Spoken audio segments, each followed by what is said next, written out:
Salma, Caroline, another day, another U-turn. Bridget Phillipson, when she ran for deputy leader, said no ifs or buts. On day one, she's going to secure day one rights. That's not what happened. Yesterday, they changed that to 6 months. It's yet more of a disaster for the government, isn't it? Well, there's a whole number of new rights that are coming through in the Employment Rights Bill, including, for example, not forcing people to have zero-hour contracts, parental leave from day one, but also things like stopping, fire and rehire, which is where someone's employing a group of people, they fire them and then they pull them back on worse conditions. Can I ask you just to explain what securing day one rights are? Now, I understand it in law, but help us understand it. OK, the big issue about the day one rights is that you can't, for example, have like a probationary period, which often happens. In fact, I think most MPs have a 6-month probationary clause in their contracts with their staff, from what I recall. But what it means is that instead of being able in that sort of from day, if something goes wrong, if someone comes into work, say someone's not turning up to work on time, in the workplace, they're not with their colleagues doing what they're meant to be doing. Now, an employer can fire that person, fire them, but not have to go to an industrial tribunal. Sensible. Why would they ever? What's the reasoning of why it was ever needed? So the thing about the day one rights, though, to stop that means that you could go to an employment tribunal, and a lot of employers would say that that is going to cost them more money. I think this was always going to be something which was going to be a negotiating point, and one of the problems for the government is there's lots of amendments coming in the House of Lords pushing back at these day one rights. So there's lots of rights that people do have at day one, but in this space they've pushed back, and Starmer wants to get this bill through by Easter next year, and this is a concession. So it is a change, but actually it would still give people, presumably, if they're going to go for the 6 months probationary period, a time to get their full rights after those 6 months. I don't understand why it was there in the first place, unless it was to appease people who had a more left-wing... I don't understand why the idea that you start a job and an employer wants to dismiss you, you have the right to argue against that. Surely you've got to get through a couple of days before you have rights. I think that's what people watching will feel. It seems a bit crazy in the first place. To be fair, you could say they have listened to that, because on these sort of things, there's not going to be 100%. But they haven't. But they haven't listened. It then, Caroline? But they obviously have, because they're changing what they said. They've been forced into a position with the Conservative peers and the Lib Dem peers coming together, having listened to the voice of business and made these changes. Here's the thing. You gave a perfect explanation, and there's definitely horse trading in Parliament and bills and things like that happen all the time. Here's the step-back view, which is you have a terrible economy. It's been compounded by 2 budgets that have not gone down well and that have had lower growth. At the same time, you are hampering business, the wealth creators of this country, with this kind of legislation and regulation, and you're making it harder for people to actually earn a crust in this country. And that is the issue. So why was it promised in the first place? Because all that's happened is... this is why all that's happened is there's lots of little things that have been changed and explanations of reason. We have Keir Starmer explaining why... he hasn't broken promises and things have changed. People now just hear, you're making me poorer, and I thought you weren't going to. That's what's coming through. So how does it, how can they get their way out of it politically? And also, is there another argument against that? Look, I think on the Employment Rights Bill, there certainly was push from trade unions, not just those affiliated to the Labour Party, but wider trade union movement for day one rights. It's been an ongoing ask for many, many years. This is the reality of government. They have got a really important employment rights bill that they want to get through, which has lots of other rights to protect employees, which I think are absolutely fair. The issue on this is they can't get from the House of Lords support on all of this. And what will happen then, if it doesn't happen, the bill could fall, and that means we won't get any of the other rights for another year. Sharon Graham from Unite says that the Employment Rights Bill is a shell of its former self. Salma, one of the issues... She's wrong on that. Well, she might be, but one of the things that I think a lot of people out there are saying, especially those in business, which you refer to, is that nobody in the budget has got any commercial acumen or business experience whatsoever. So every time something happens in the budget, there's pushback because small businesses large businesses, people that are the necessary engine to grow the economy, say that this is a disaster. Yeah, it is a complete disaster because you have loads of things that are happening. We still have a legacy from the last budget, the first budget of this Labour government, where there was essentially a jobs tax that meant that employer contributions on the national insurance went up, which means that you can't spend anywhere else. There's only a finite amount of money for any business to be able to spend. So if you put another charge or another levy on a business, then something else has to give elsewhere.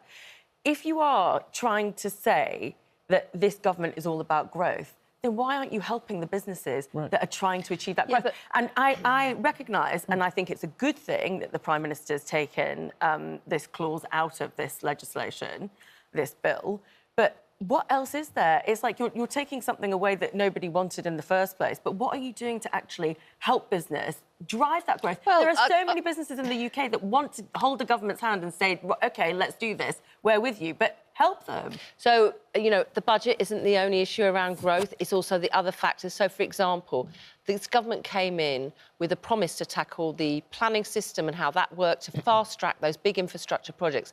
The challenge for any government when they're doing that is that's not going to something that's going to happen in a week. It's not going to happen within a year of a budget. So all the plans for expanding, for example, the rail network across the north of England, the rail network in the south, nuclear power in this country, Heathrow runways and all these things, they are all being greenlit by the Chancellor in this government, and they will contribute to growth in the long term. But we've suffered from, you know, poor growth and poor productivity for many years in this country. And the answer to it is not just in the budget, it's in those bigger other decisions around infrastructure and planning to get the shovels in the ground to get the growth in making happening. sure, right, that your brightest and your best don't leave the country. We've seen today those figures are disastrous. It's ensuring that those that are entrepreneurial feel that this is a place to come and do business. It's about being, as Peter Mandelson back in the day described it, as being relaxed about wealth in order to generate the money to pay for the social programmes that Labour are frightened of removing. This was a political budget, and it served, didn't it, all of the people who in this country perhaps are reliant on benefits, but not those who are trying to create the wealth. That's the criticism. Look, it is the case, if you look at the income of everyone across the country, the bottom half of the income earners are getting more, and the other half, if you like, of income earners above that, above the medium, are having to pay a bit more. So, you know, that is a trade-off that the government has sought to do, but they have also not increased the rate of any of the taxes, income tax, VAT, national insurance. Well, I mean, it's a slight that's right. Isn't it? Well, I mean, but hang on a second, Karen. The public aren't stupid. When you freeze the rate for a while, that's what Rishi Sunak did. It means, well, he's not Prime Minister anymore, newsflash. And he also didn't promise not to raise tax. Read my lips. The reason she's done it in this way, again, you know, our viewers, as you know, are pretty bright out there, is because she made a promise which she couldn't keep. I'm not denying for a minute that when you freeze the tax thresholds, just as previous governments have done, then that has an impact on how much people are going to pay. If they earn a bit more, they fall into the next threshold up. 100% agree with you on that. But they haven't raised the rate of those taxes. And also, they've frozen prescriptions for those of us who have to pay for prescriptions. They have frozen regulated rail fares, and they are looking at other ways in which they can support the country. It is tough, and, you know, the headlines aren't great. But I also think, you know, child poverty is a stain on this country. And the fact that we are doing something to tackle that now, which we haven't seen for years, which is to make sure children do not suffer if their parents are out of work from not being able to have enough to eat and have clothes for school and all the other things. Nobody's going to disagree. And there's plenty of Tories that disagreed with the two-child tax benefit cap as well. There were, and it's a hard question for anybody to have to answer. But it's not. The point is, what are the outcomes for those children? It's all well and good saying, OK, we're going to give you X amount of cash right now to get you through a situation, but how does it change the outcomes for those children? Yeah, but And I would love to see some kind of longitudinal study that tells me how you're actually changing the underlying... Well, I can tell you... But just to go back to this, it's not a question of, oh, a few people are going to have to pay more. It's compounding. It's compounding inflationary increases. People who've got a mortgage... gone down. People who've got... It's going down. The forecast is it will go down. But in terms of where wages are, in terms of where inflation is, it's still increasing. The rate is slowing, but it's still increasing. Interest rates are still at a rate that are unsustainable for a lot of people who've got a mortgage. A lot of people can't get on the housing ladder. The cost of borrowing has gone down as a result of that budget. You're seeing people go. You're seeing people leave. Well, hang on. Just on people leaving. If you've got a headline, hang on, Salma, if you've got a headline of borrowing going down, it doesn't make a difference to the individuals. Just on people leaving. By the way, I think it's the first time that we've actually had an age profile of who is actually leaving the country. So I hear what you're saying, Rob, about the young people and the brain drain. I think a very large group of 18 to 30-year-olds, I think it is, leaving, and we don't want the brightest to leave our country. But it's the first time, so we've got nothing to compare it with. But also, the number of people... It's called the 1970s. No, we haven't. When the situation was so bad, the tax burden was so bad that all the brightest and the best thought, you know, this is a basket case. No, we didn't have the age profile, Rob. And the number of people coming into the country has actually gone down enormously. We saw nearly 2 million people come in from 21 to 24. That's the population. There was a story this morning in the Daily Mail, and it was looking at a streets where half the community were in receipt of government benefits and the other half were working. Now, the job of government is to get people into work, to encourage working behaviour, not just because work is good, but because it represents the type of values that you and politicians and all of us would want to support. Help us understand how this budget helps incentivise that sort of behaviour. Because our viewers think, here's the thing, you're punishing me for going to work whilst rewarding people who are work shy and staying on my at home. electric vehicle car that I bought to save money and save the planet. This is a fairness issue, isn't it? And help us how the government has distributed its money fairly in that regard to incentivise good values. Well, I think they have offered, for example, for lots of people, everyone in the country, some things that actually are going to mean they're going to pay less. So in terms of energy bills, they've taken some off, some of the levies they've had on bills that everybody pays. No matter how much you earn or how little you earn, you all have to pay a contribution to those bills. So they've taken some of those levies off. That's £150 a year. As I said, in other areas, they've froze prescription charges. But let me just say on this issue around children and families on benefits. Rob, I am 100% with you. I do believe in it's a hand up and not a hand out. I think if you can work, you should work. And if you're in work on 16 hours a week, you should be looking to have more hours. But let me go back to the employment rights situation.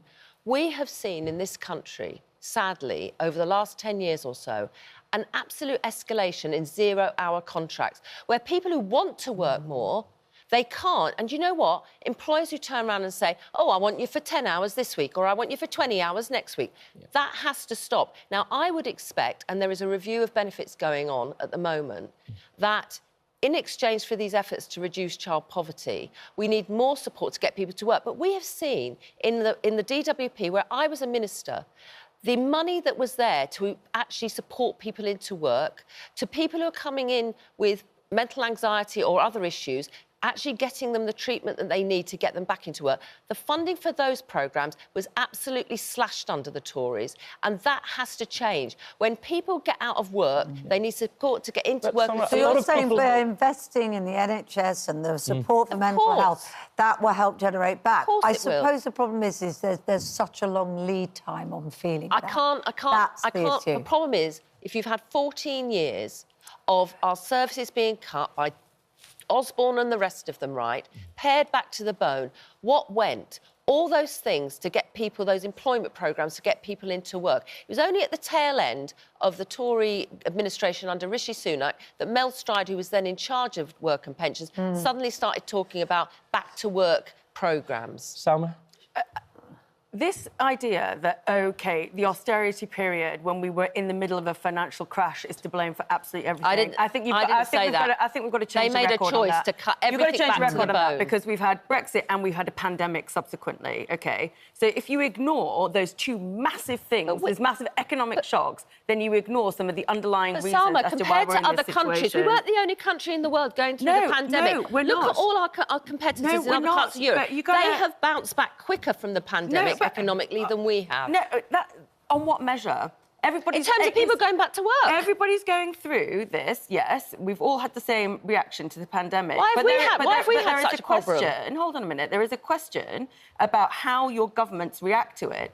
And my argument is that Rachel Reeves's first budget reacted in a way that cut growth, and her budget now is not fair in the eyes of people who are working, because you're going to end up bringing a benefits take-home income really close to people who are on a minimum wage. And so people are going to start asking themselves, why should I bother?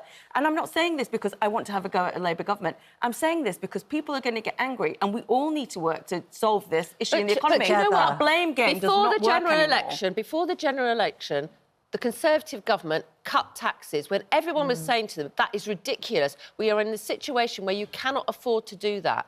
And that's what this Labour government inherited. And she's been under enormous pressure, right, to raise the rate of But, taxes, Caroline, what people have said is, if, you know, that was ridiculous, but if she'd said, we are going to have to put income tax up, maybe that would have been better, 2 pence or something, you know, whatever it took, rather than these things that feel like a letdown. That's where, you know, as Emma said, people want it to work, they want the country to grow, they want the NHS to be brilliant, they want education to be better. We're all sort of the same thing, but it feels like a letdown. I think she was in a no-win situation. Some of that is about, you're right, that the pandemic, Brexit, has had an impact, although I would say other countries have recovered better from the pandemic than we have in terms of people going back to work. But if let's say she put 2 pence on income tax, there was talk about, you know, 2 up, 2 down in terms of off national insurance. Other countries have cut social programmes. Look, the reality is it's about the politics of the Labour Party, isn't it? Yeah. Last time, she began quietly, perhaps sensibly, to approach cutting social services budget. You had defections, you had people being thrown out of the Labour Party because they won't stand for it. It's politics more than anything else, rather than kind of making and taking the tough decisions that are required to balance the books. And people see that. They're not stupid, are they? Look, there's no doubt that some of the measures that we've seen are around, you know, clearly lobbying by some of the backbenchers. That's the same for every government, whether it's Labour, Tory or a coalition or whatever. Some of your backbenchers who are there, your troops, are not happy. She is trying to find a way through that. But the proof of all this is going to be, first of all, over the next 2 to 3 years, are we going to see some more push on getting some of those people who are currently out of work in work? With the changes to with the Employment Rights Bill, will we see that more people can get better hours, more regulated hours for work, rather than 16 one week, 10 the next another, which will mean their wages will go up and they'll be less reliant on benefits. I do not believe, and actually Labour, it's in the name, isn't it, believes that the state should be there with dependency on them. It is a safety net, it's not dependency, but we do have to tackle child poverty. And it's not just the 2-child benefit cap. It's things like extending to 1 million more children free lunches who are excused from that. It's getting those kids back into school who currently aren't in school. It's the children's hubs that are going to start in 2028. Just like when we had Sure Start, which was amazingly effective. And which everybody acknowledges on all parties was a great programme. Just while Caroline does a sterling defence, let's reach for more joy and help for her. Martin Lewis, who spoke to Rachel Reid, spoke to the Chancellor on this programme, seemed to get something positive for pensioners. See what you make of this. If you just have a state pension, you don't have any other pension, we are not going to make you fill in a tax return. Of any type? Or... Yes. In this Parliament, they won't have to pay the tax. OK. You know, further out, I'm not be able to make any commitments on that. Oh, that's interesting. So how will she know that? Because this is, again, to do with another one of those levels that drags people close to a boundary and then over, and they find themselves paying tax, don't they? So how can she be confident of that? Or is she saying something which is only going to lead to another broken promise or a U-turn later? Well, just listening to that for the first time, what she seems to be saying, if you are only getting the state pension, and one of the issues here, because of the triple lock, it has helped to, in the recent years, for a different number of reasons, you know, it's gone up, and that could push them over into paying tax. What she is saying is if you only get the state pension, even if it's gone up and tipped over, you will not have to fill in a tax return. If you're like a lot of people who will get, because they've paid in, they get their state pension, they've got other pensions as well, and that, if you like, affects them in terms of paying more because the thresholds have been frozen, then of course you will have to. Thing that but if you're only on a state pension, if you're only on the state pension, and now you're penalising. Yes, but if you're only on the state pension, and I think, you know, there's a lot of people in this country, all they have is the state pension. That is it. But hold on, she also and said it's right that they shouldn't pay tax. But what people will be upset about is that they have tried to save a provision into a pension. They're going to be hammered again on tax. It feels like we've always paid tax. The punishment of the people that do the right thing. That's what it feels like. But you've always paid tax on pensions above a certain rate. But if you've paid in your national insurance contributions, you don't pay your national insurance contributions. I was just going to say, she also has said for this Parliament, because what you've opened up now is the thing that policymakers always worry about, which is thin end of the wedge. So she can only commit to this Parliament. It's now something that's open for people on the state pension to possibly in the future have to put in a tax return. Can I switch to a parochial topic for me, but something that everybody should care about? David Lammy, this week, the Justice Secretary, talked potentially about getting rid of trial by jury. This is something that should chill everybody who believes in democracy and freedom under the rule of law. Seems to slide by a little bit. And I think because of the budget. Right, yeah, precisely. And our rights that have been secured since Magna Carta for over 1,000 years. You seem to understand the mind of the Labour Party, however challenging that may be from time to time. Bless you, Rob. Help me understand the thinking behind that. Yeah. I think part of it is that we know that not enough cases are getting into the courts and getting through the courts in a speedy enough time. So it's really all... I mean, people are, for example, who are being held on remand, you'll know this, Rob. 78,000 So they can be on remand for years, and then by the time... My friends who are judges, people should know about this. Right. You're declaring victims and... No, seriously, are now listing cases sometimes for 2028. Those are cases with real victims, right? So for the person who's been charged with an offence, but the victims. I mean, I know, you know, there are rape victims, for example, who are waiting years, and how distressing it is. So there is an issue here about actually... Seeking justice is really important. Having your day in court is really important. But actually, this time lag is awful. It corrodes trust. So what he's trying to do is basically think about is whether, you know, to speed things up, instead of having jury-led trials, which is usually, obviously, you know, the Crown Court, that more of these can be seen by a judge. Now, we already have, as you know, and I hope viewers know as well, the magistrates' courts that exist, and there's a certain level of offences that they can deal with rather than it going up to a year in custody, but also you get an automatic appeal from that. Yes, you do. Yes, you do. So this is controversial. I imagine there will be, talking about pushbacks, there'll be pushbacks in the House of Lords on this because there's some eminent lawyers and judges in there. But I think at the heart of this is how can we speed up justice? Justice for victims, but also the process of justice for those who have been charged. Well, here's the thing. What about funding legal aid so barristers, prosecution and defence can afford to stay in the job? What about buildings? You know, these are judges, these are colleagues of mine that say... well, we can't sit some days because the buildings are leaking. Enough judges, frankly, to hear the cases. Building more courts. The probation service. Often cases are put off. This is a system that has been systematically, not just the Labour Party, underfunded for years and years. So instead of abandoning fairness and our rights, this is something, we come back to British values that are essentially to safeguard, to preserve and protect our freedoms, aren't they? But again, you've just really illustrated very well, Rob, about an area of our democracy and about public policy that has been allowed to decline over the last 14 years. We have seen public services, like the courts elsewhere, being pared back to the bone. Let's take the probation service. The Conservative governments in the last 14 years had the bright idea they'd privatise it. It was such a disaster, they had to bring it back into public service. How much money was wasted on that? It was a nightmare. And therefore, we weren't having probation services run properly in the interests of communities.